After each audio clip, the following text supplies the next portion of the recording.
Napigilan pansamantala ang isang trade war sa pagitan ng Estados Unidos at ng mga kalapit bansa nito sa North America. Narito po si JC Yumol para sa pinakahuling development sa planong pagpapataw ng 25% taripa ni US President Donald Trump sa Mexico at sa Canada.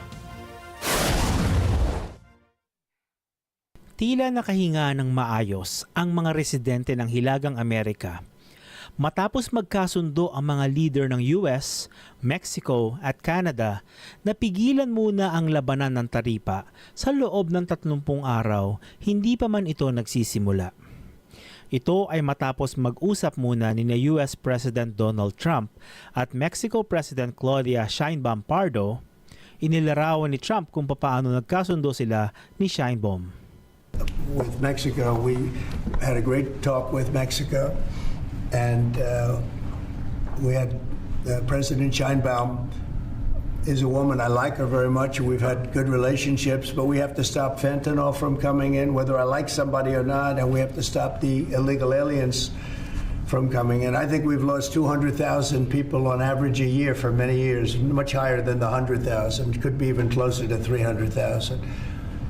And they've agreed to put in 10,000 soldiers permanently, like forever, 10,000 soldiers at their side of the border and stop fentanyl and illegal aliens from coming into our country. They have a big incentive to do. Other than that, we've agreed to talk and consider various other things. We haven't agreed on tariffs yet. Kinumpirma ito ni Sheinbaum sa kanyang social media post na kapwa sila sumang-ayon ni Trump na ihinto ng isang buwan ang mga dagdag taripa. Samantala, kawangis na kasunduan naman ang narating nina Trump at Canadian Prime Minister Justin Trudeau. Ipinost din ng Canadian leader ang mensahe na nakatigil muna ang mga taripa ng 30 araw habang magtutulungan muna ang US at Canada.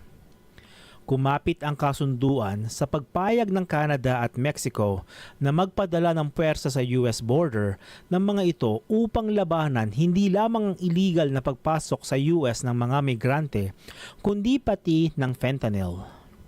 Ang fentanyl ay isang synthetic opioid na labis na nakamamatay kung gagamitin ng hindi tama. Isinisisi ng administrasyon ni Trump sa Mexico at Canada ang talamak na pagpasok sa US ng drogang ito.